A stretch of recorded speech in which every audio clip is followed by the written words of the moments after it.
What's up, guys? Today we're going to be talking about 5 reasons why you should pick up the Galaxy Note 10 in 2021. Even in 2022, I think this is going to be an excellent phone. So the first reason has to be this design. This is definitely one of my top 5 favorite designs of all time, especially this psychedelic, shifting color. It is just really nice to look at. Anywhere I take this phone, it always gets compliments and people always want to know what phone it is. It's just a really nice and well-built phone. I think, again, one of Samsung's best designs. So basically, it's a premium design. It's IP68 dust and water resistant, aluminum frame, glass back. You also do have a beautiful display design on here as well. It's actually got a 90.9 screen to body ratio on here. So it is a really, just edge-to-edge display. You can see with the punch hole, it does have a slight curve to it as well, which a lot of people do not like. And again, I've never had an issue with accidental touches. And I think curved displays do make phones look a little bit more premium than flat displays. But, it's really, comes down to the person, honestly. But the display on here is a really nice, beautiful display. So that would be definitely one of the reasons why you should pick this up. It's just a beautiful phone to look at. It's really hard to put a case on this phone sometimes. Alright, so number 2 would definitely be the built-in stylus. There aren't really a lot of phones with a built-in stylus. I think only Samsung does it and Motorola does it. So this is pretty much one of the best stylus phones you can get. I would definitely go with Samsung if you're thinking about getting a stylus device here. And basically it's for anybody that wants to, draw on their phone. If you're a digital artist, I can't really draw, but if you go to YouTube, you can see people doing just a ton of crazy stuff. The stylus is just very accurate, very sensitive. It's a really top-notch, high quality stylus. It's got that nice little clicky feeling to it as well. So it's got a really nice feel to it, and Samsung does a really great job just integrating with the software.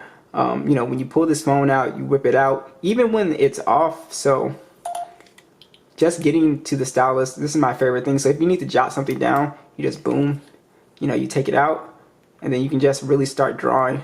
Hold on, let me show you guys. So when you take it out, let's just say you're out, you need to take a quick note. It'll let you start drawing, without having to unlock your phone. It just made me do that because I did a fresh restart. And then you can start, jotting down your notes or whatever. And I just think it's really handy. They also have a couple little features in here as well, like being able to use this to take photos with as well. So if you put this like on a tripod and then you want to be at like a distance, then you just hit the little button right here and it'll go ahead and snap a photo. It works for the front cam as well, or you can do for the video. So that's also a little nifty feature. So yeah, digital artists and just people who just want to navigate with a stylus, this is definitely one of the phones you should get. Next would be the power of this phone and the gaming experience. So this phone does run Android 11 with One UI 3.1. It will get the Android 12 update, and you also have the Snapdragon 855 on here and the Adreno 640 on here. So basically this phone is a powerhouse. If you check out my full gaming test, it was able to blow through pretty much anything I threw at it. It was able to play Fortnite at 60 frames, I believe, too. PUBG was able to blow through, Call of Duty. So this is a very powerful phone when it comes to gaming and overall just navigating, through the OS. It stays very smooth. So I got some questions about, was the phone laggy since it was an older phone? And no, if you upgrade it to the latest, software with Android 11, it runs perfectly smooth. So it's a very fast phone. You do not get any SD card support, and the base storage is 256 gigs, so you get a lot of storage, so it's not really a problem, and 8 gigs of RAM. So this thing does a great job with multitasking as well. So it's overall just a very powerful phone here. Also, I think the next best thing about this phone is definitely the price on here. So this phone comes in at around 330 to 350 bucks. I'll have that link down below for you guys. And it's very cheap price for a flagship phone. So you actually are getting a ton with this phone as far as features. It has all of the Samsung features that you know and love. The secure folders is on here. Screen recording is on here. Your wireless power sharing is on here. So let's just say I want to charge another device or some earbuds. Boom, I'm able to charge it. Somebody's low on battery, you can use your phone, give them some juice. The fingerprint scanner is under the display. It's very fast as well, so I really love that too. You also have the ability to do face unlock as well. And you also have your Samsung desktop support or Samsung DeX support on here. Dolby Atmos is on here. So this phone just is packed with a ton of features. It also has some very nice sounding stereo speakers as well. They get very loud, very good bass quality on this guy. So yeah, overall feature wise, you're getting a lot for a $300 smartphone. It's very, very impressive.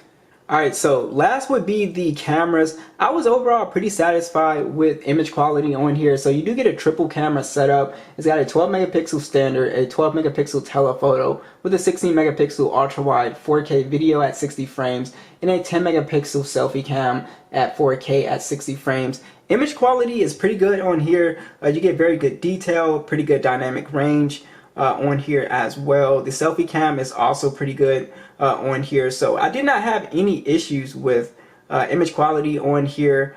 Video on this phone is pretty good. It does like the the classic Samsung thing, which they dialed back on their newer phones, but it does do like the oversaturated kind of thing and give you super colorful photos, which again a lot of people do prefer, I think. But yeah, so great detail, great camera overall. I had zero complaints with the stills and video on this phone. Alright, so that is pretty much it, guys. So that pretty much wraps it up. Overall, this is an extremely solid phone. I think battery life is just kind of okay on here. That's why I kind of left it out of my top 5 because the battery life is like 3,500 milliamps. It gives you like 6 hours and 30 minutes screen on time, but roughly I get around like 6 hours of screen on time. So battery life is just kind of okay on here. It's not super special. It does have wireless charging as well, which is really nice.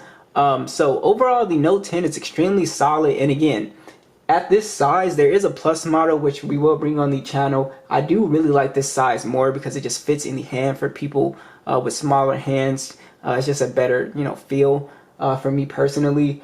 But yeah, so there really is, I really have no complaints with this phone. It's just an awesome phone, a very slept on device. So be sure to let me know what you guys think, and I'll catch you guys in the next one.